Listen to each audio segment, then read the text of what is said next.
ननद की शाल। ननद भाभी का रिश्ता मानो तो बहनों की तरह, ना मानो तो सास बहू की तरह होता है। मीना की भाभी उससे बहुत डरती थी, कारण उसे ससुराल में सभी ने कह दिया था, जो मीना बोलेगी वो करना सभी के लिए जरूरी है। भाभी कहाँ है? मुझे नहाने जाना है, लेकिन बाथरूम में ठंडा पानी है। अभी मीना के मुंह से बात निकली नहीं कि गर्म पानी की बाल्टी लेकर भाभी रीमा खड़ी हो जाती है। ये लीजिए पानी दीदी, नहा लीजिए। वो क्या है ना, जीजा जी लेने आने वाले हैं आपको, उनका फोन आ गया है इनके पास। मीना को तो भाभी की बात सुनकर गुस्सा ही आ जाता है। आने वाले हैं ये सही है, लेकिन लेने आ रहे हैं या नहीं इसकी चिंता आप ना ही करे भाभी तो अच्छा होगा, समझी? बड़ी आई, शादी के बाद तो भाभीओं को लगता है कि घर उन्हीं का है। अरे घर मेरा है, मेरा था और मेरा ही रहेगा। सुप्रीम कोर्ट तक कहता है कि माँ बाप की प्रॉपर्टी में बेटी का हक होता है। रीमा को मीना की बात सुनकर रोना आ जाता है। वो जोर जोर से रोने लगती है, तभी वहाँ सास आ जाती है। अरे मीना, ये तेरी भाभी क्यों रो रही है? माँ मुझे कह रही है नहा लो, आपके पति लेने आ रहे हैं। हाँ तो सही तो बोला बेटा, पर ये रो क्यों रही है? बोल बहू, तू बता क्या हो गया?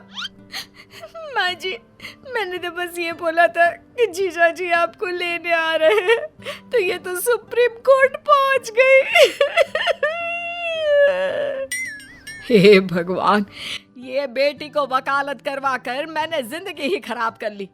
अरे मीना बेटा, जा जल्दी तैयार हो जा, दामाद जी आते होंगे, शादी में जाना है ना सबको। खैर, शादी में जाना है ये सुनकर मीना जल्दी से नहाने चली जाती है। और देर शाम। माँ जी, मुझे लाल रंग की शॉल चाहिए। मेरे पास सारे रंग की है लेकिन लाल नहीं है। देख, मेरे पास तो लाल रंग नहीं है, तू मीना से पूछ ले, शायद उसके पास हो। रीमा डरते डरते मीना के पास जाती है। दीदी, मैंने ना आज गोल्डन रंग की साड़ी पहनी है, लेकिन उसके ऊपर के लिए शॉल नहीं है। आपके पास लाल रंग का शॉल हो तो। मीना रीमा को देखकर पहले तो मुंह बनाती है, फिर शॉल तो है, लेकिन भाभी देख लेना, मेरी बिदाई वाली शॉल है। वो एक तिल्ली भर का नुकसान भी हुआ ना तो दिक्कत हो जाएगी आपके लिए। अरे नाना, मैंने कौन सी कुश्ती लड़नी है, मैंने तो बस शो के लिए कंधे पर लटकाना है। ननद भाभी को शॉल दे देती है। भाभी शॉल लेकर कमरे में आ जाती है कि सास। अरे रीमा, ये शॉल, अरे ये मत ले, ये उसकी बिदाई की है बहू, अगर कुछ हो गया ना तो तेरी तो खैर नहीं। अरे माँ जी, क्या होना है, मैं संभाल कर पहनूंगी। अरे रीमा, क्यों परेशान हो रही है? दे दो ना वापस, कोई और रंग की शॉल ले लो। हाँ, और शादी में पागल जैसी दिखूं। अरे गोल्डन साड़ी पर लाल नहीं तो क्या नीला शॉल लूं? रीमा किसी की नहीं मानती और ननद की शॉल लेकर शादी में चली जाती है। भाभी देखो तो जरा, शॉल जमीन में लग रहा है, मिट्टी लग जाएगी। वाह मीना, कितनी अच्छी ननद है। यहाँ कौन भाभी के कपड़ों का ध्यान रखती है? ये भारी और महंगा शॉल भाभी का नहीं, मेरा है, मेरा। अच्छा, तो भाभी ने तेरी शॉल ले रखी है। क्यों बहू, तेरे पास कपड़े नहीं है जो महंगे कपड़े पहनती है? बुआ सास की बहू बोल पड़ती है। मुझे तो किसी के कपड़े लेने में ही परेशानी होती है, मेरे पास तो 12 रंग की शॉल है। रीमा को बहुत शर्म आती है कि मीना ने सबको ये क्यों बताया कि वो उसकी शॉल नहीं है। उसका मुंह लटक जाता है, जो उसका पति समझ जाता है। रीमा कुछ नहीं कहती, तभी रीमा का पति कहता है तो रीमा के पास भी, लेकिन लाल का ये वाला शेड नहीं था, तो मीना ने उसे अपनी दे दी। इसमें कोई गलत बात नहीं है। शादी ब्याह के लिए सिर्फ महंगे कपड़े खरीदना, अरे उसका उपयोग कहीं और करना ज्यादा ठीक लगता है रीमा को। क्यों रीमा, चलो तुम्हें गोलगप्पे खिलाता हूँ। पति रीमा को लेकर वहां से चला जाता है।